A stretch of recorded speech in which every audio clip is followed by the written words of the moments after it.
And now for our feature presentation. Cuéntame, mi negro. The Maestro.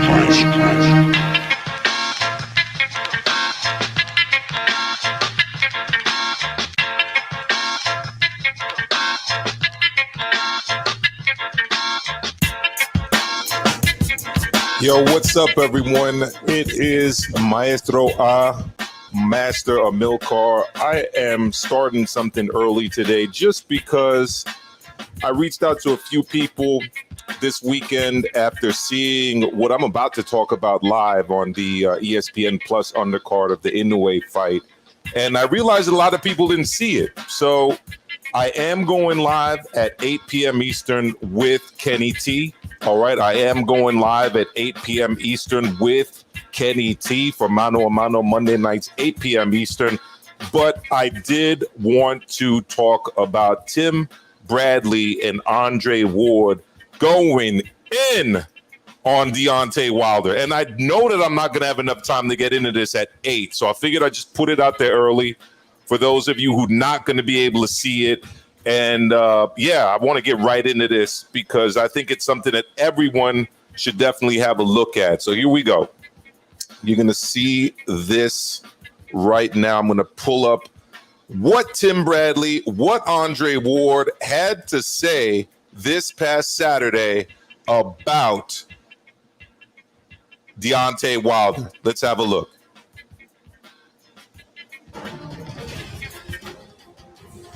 Well, it's tough to know the reasons with Deontay Wilder because he didn't meet with the main media. He did some YouTube interviews with mostly reporters who are sycophants and acolytes and getting it on his terms. This is definitely true. He made an opening statement. He spoke briefly Deontay with did you not want to afterwards, speak to anyone that was going to answer or force him to answer a serious Deontay question. Wilder coming off of this press conference because of not wanting to engage when he has spent the better course of the year who's live with us. Shout out to Joe Habib, making who I spoke claims, to about this having as well. Conspiracy theories, making accusations that Tyson Fury cheated, have loaded gloves, pointing fingers at his own corner, firing Mark Breland, saying he was acting as a double agent.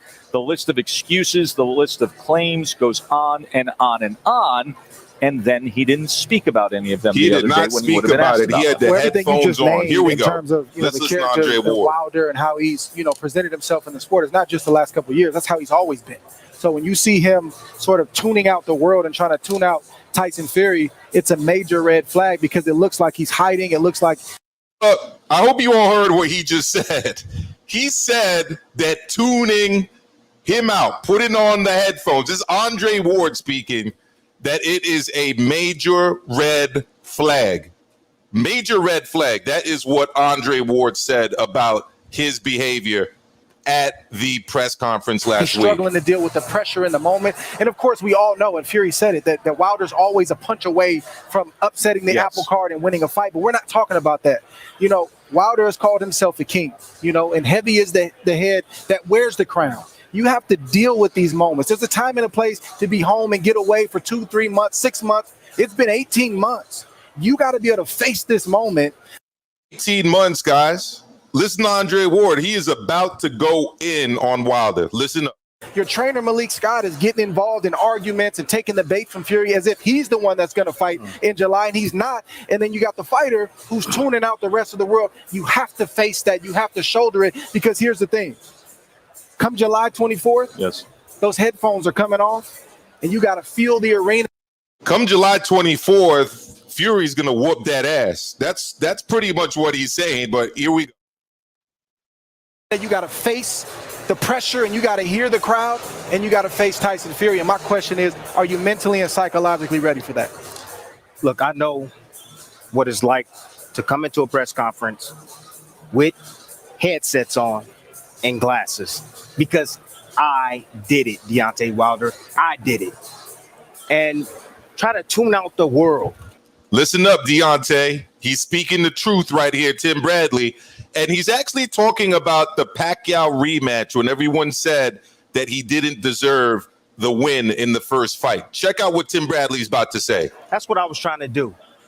And the problem with that is that the truth will come to the forefront. And it always does. You have to attack the truth all the time. The truth is that he got his ass whooped in the first fight. That's the truth. I lost that rematch because of the headphones, because I tried to tune out, everything around me, because I didn't want to hear what anybody had to say. And that's a foul in in Deontay Wilder. That's a foul. That's a huge foul. And I believe that's going to come back and haunt him in the ring. Bernardo, you were there. What was your takeaway? That the mindset is the same as for the second fight. And that's acceptable if you won the fight. I think when things don't go your way, you've got to sit back and reflect honestly with yourself and not worry about the outside noise and not worry about what social media is saying and not worried about what your fans are saying that you're the best and the people who saw you laid out saying. Yo, you're in trouble when Bernardo Osuna is teaching you how to be a man. You are in trouble when Bernardo Osuna is telling you how to be a man, Deontay Wilder. He's not even a fighter, and he's telling you how to be a fighter, how to stand up for what you said, how to stand up and back your words about what you said about Mark Breland, about what you said about the Gypsy people, about what you said about the WBC linear champion of the world. He's telling you how you should behave. Listen you're up. The worst. It doesn't really matter because I spoke with Deontay after and I said, look, we all know that the only person you can't lie to is yourself. Yeah. And when he said, I want to have the same mindset, I want to be mean. Tell him, Bernardo. That worries me because it didn't work the last time. The first time it barely worked after that Undertaker get up by Tyson Fury. So you've been in there for all these rounds and it hasn't worked except for just tiny moments. To me, he's got to change. He's got to really listen to Malik and change his boxing style because what he's done so far worked to get him here against everybody else. Malik can't save him. Fury. I think Wilder, to your point, Bernardo, I think Wilder could have put himself in a better position going into this third fight to not just have a puncher's chance. If he faced some of the criticism and faced what he did, he knows what he did right, what he did wrong in training camp, and not take the route that he's taken. We as analysts and broadcasters, and I'll just speak for myself, I'll be the first person to say. This is when Andre Ward's about to go in. This is it right here. For all of you that missed it, this is when Andre Ward goes in on Deontay Wilder. Listen up. To call out a fighter if something was done illegally. But what I'm not going to do is put a jacket on Mark Breland or start to make accusations along with you without proof. A photo online of a glove that has indentation when there's horsehair in there and part padding, that's not the answer. JD is the one that went into the locker room with Tyson Fury. He watched the raps. JD's was the one in the locker room. JD's was the one who watched him wrap his hands. But Master D's is the one that still has his job. Who doesn't have a job? Mark Breland. Who was slandered in the media? Mark Breland. Who's the black man that was thrown under the bus? Mark Breland. Andre Ward recognized it. I don't understand how all these other black brothers don't understand what real ones like me, H Money, and many others understand. The fact is, this man is a disgrace. He's a disgrace. And more people need to salute Andre Ward for what he did on Saturday night. Listen up. Get put on. Right. He watched Tyson Fury put the gloves on. The commission, everybody agreed that, hey, everything is good. We'll sign off on it. So the excuses just don't line up, and that's what concerns me and would concern me if I'm in the corner of Deontay Wilder is that, okay, we're saying all these things, but it's not amounting to much. Well, in order to get over a loss, you have to acknowledge it first. You have to Which is not easy. It isn't easy, but he putting the blame, like you said, on everybody else, on the suit, from the suit to the gloves, from the gloves to some water or something he drunk. He's making to the water, to white privilege, right? The water was spiked by Mark Breland. I had COVID. The suit was heavy. There were egg weights in the hand wraps. Wait a second, there were no padded in the hand wraps. Wait a second, the glove placement was all wrong. Everything other than I lost the fight. Look, Tim Bradley recognized it. Andre Ward recognizes it. Bernardo Osuna recognizes it. Every excuse in the book, and not one damn time did he say, it's my fault, or put the blame on himself. He did tell me, I take responsibility because I posed that question. I said, we had a great interview in the ring where you said my legs felt weak, but I take no credit away from Tyson Fury. But in the end, he said, I take responsibility for that night. Yet it hedges on all the other excuses after. But in the end, it comes down to this. Only one man can make a Bernardo Osuna is holding a quinceañera for Deontay Wilder right now. He's trying to show him how to be an adult. difference, and he has to change because Tyson Fury has his number right now. And Tyson Fury told me, look, I've been away from the ring for 17 months. How's that going to affect Deontay Wilder, that long layoff? He doesn't know. And I think Tyson Fury knows he has his number as much. Well, I don't really need to listen to Joe Tessitore, but guys, that's what it is, man. Shout out to Toby Barlett. Yeah, drunk ref, Gypsy Juju, the curse. Right? My man over here, Run PMC, says people will say Andre Ward is clout chasing off a while. He's not clout chasing.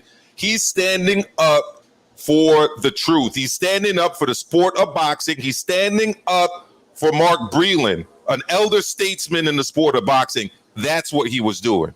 That's what he was doing. So, look, I wanted to share that with everybody. Okay, I know I spoke to a lot of people over the weekend about it. A lot of people didn't see what these two brothers said on Saturday night on the Inoue Undercard because it was on ESPN Plus. It was on the firewall or behind the firewall. I wanted to make sure I shared it, but not on mano a mano because I don't want to get this copyright thing happen and then they take down the video when I go live with Kenny at 8. But I did want to share this. I did want to show that, look, real boxing people, real black boxers, guys like Andre Ward, guys like Tim Bradley, guys with credibility, guys who cannot just sit back and watch a man like Mark Breland get smeared and slandered. They cannot watch while someone who claims to be the king of us, yes, the king, as Andre Ward said, heavy is the head that wears the crown. Well, that crown just got snatched by Andre Ward and Tim Bradley. That crown got removed. The king is done.